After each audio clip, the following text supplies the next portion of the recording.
So use your creative minds, use your attention and your intentions, and direct it there. Direct it towards that which you're wanting to create.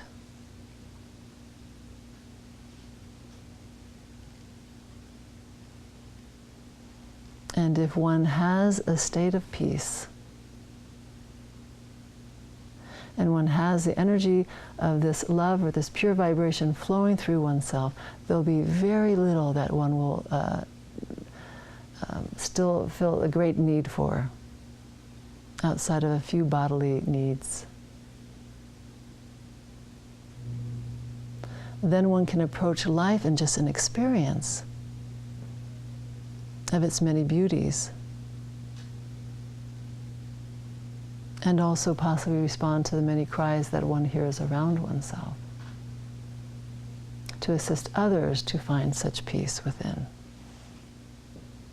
such clarity, such divine wisdom.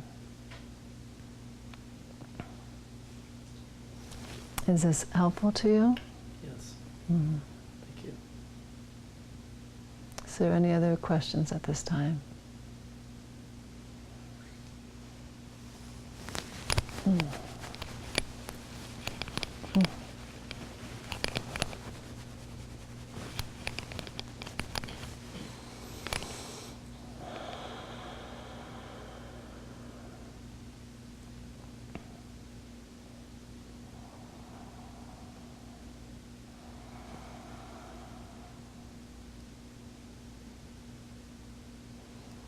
Imagine at this time what it would be like to go from a peaceful state to a peaceful state, and that state remains steady.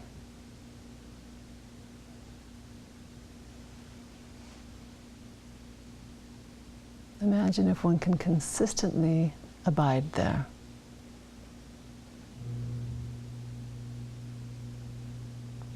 That even as things externally arise, one stays steady in one's peaceful state. One's mind stays clear. One's heart stays open.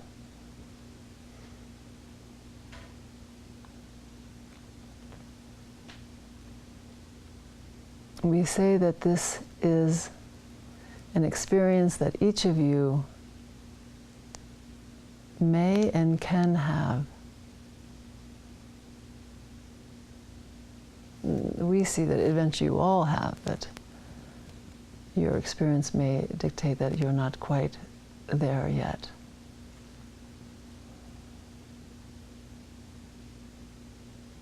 We would not tease or tempt you with this possibility if it was not true, if it was not possible. But one must at least allow it into one's mind stream. Because if one doesn't even believe in it, how does one manifest what one does not believe? And it is not for the saints and the sages, for you are the saints and the sages.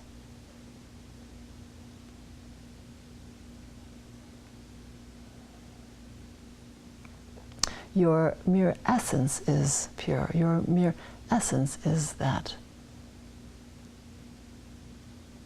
which is the same as the benevolent spirit or things that you have worshipped in the past. You could worship within. You could find that same holy ground within. And you have an entire eternity to explore it. And in one way you have an entire eternity to get there, but we would ask that you get there in a timely fashion so that you can start enjoying the true essence of life. This earth was a great Eden or garden at one time that was set out for just the pleasures and enjoyment. It was not to be a place of strife or suffering.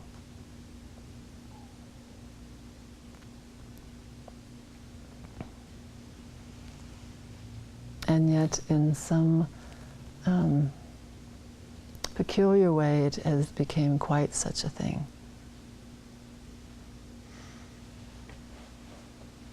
And it is quite timely that man turns this experience around, that it is heaven on earth that they experience, and not this kind of hellacious, warring, conflicted energy that each individual in their own way have experienced. So the more that one's mind is set upon peace on earth, heaven on earth, one can bring this into one's reality. They can make it their reality, that which is real. And it is sustainable. We know this to be true. In fact, we know that you know this to be true in the depth of your being.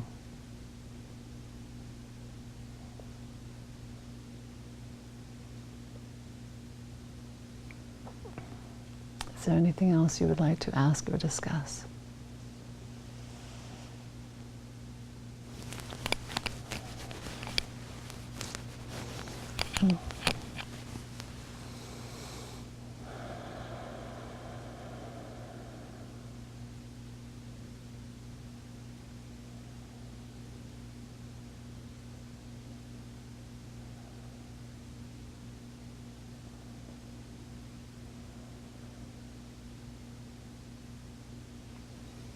So has this been enough for each of you to contemplate for a while?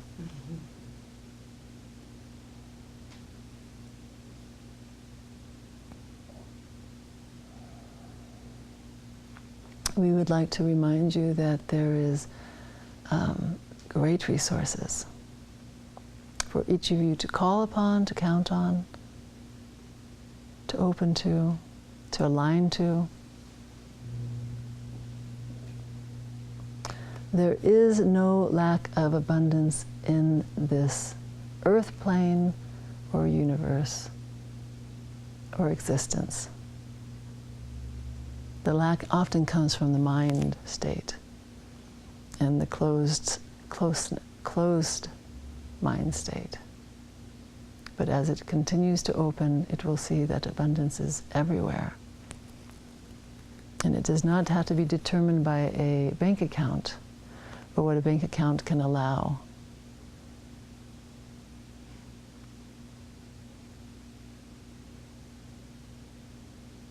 One has gotten confused about what abundance may look like.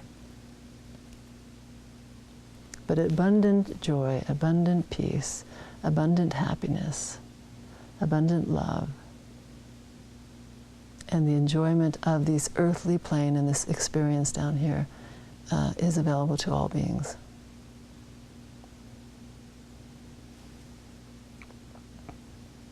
No one will be denied. It is just whether or not one denies oneself such things.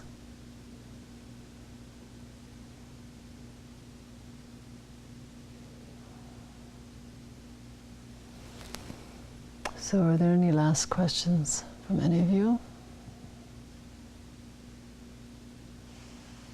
Are any of your spirit guides familiar with the people in this room?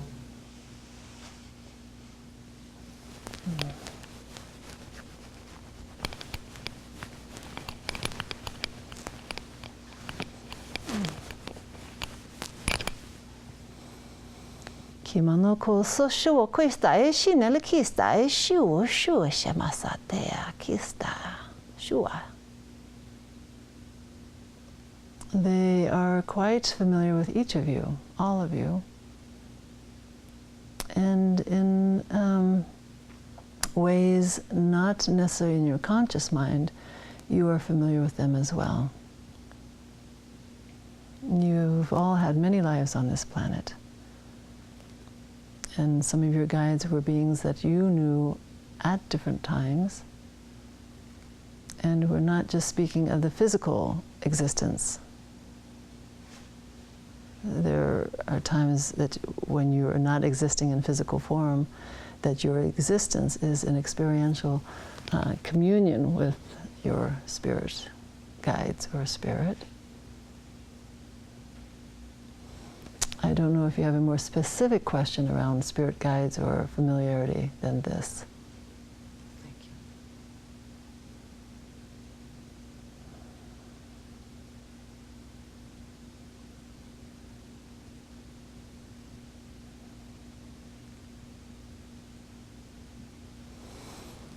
Much of your remembrances have been erased from you, so that you only remember what has happened in this lifetime, if one remembers it at all. The memory seems to fade.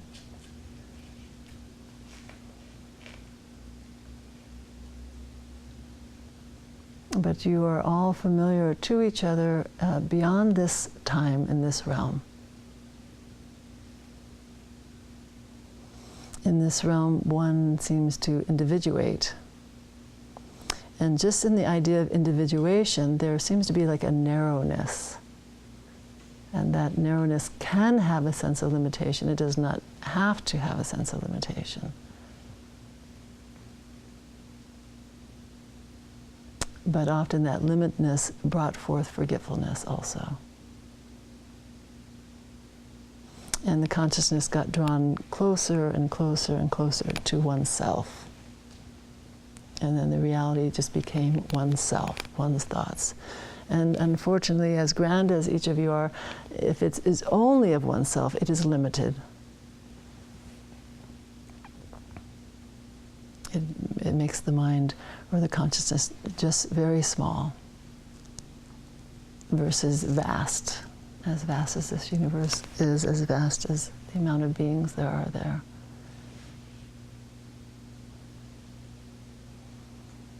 So this is why we would also encourage you to expand this mind out, and then the experience will become more vast, and the consciousness will become more vast.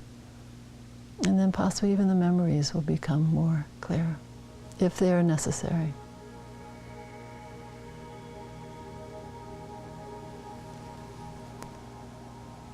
Any other last questions?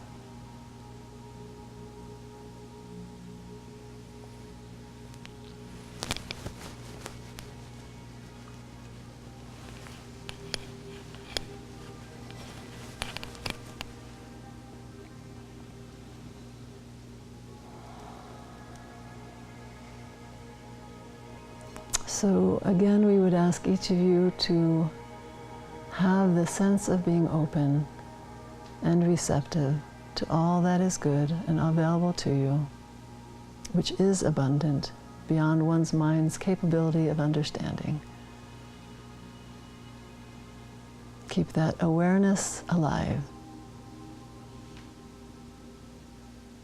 And you will see that this life experience, regardless of what others on the planet are choosing to experience, can be quite joyful. Can be quite exciting and terrific.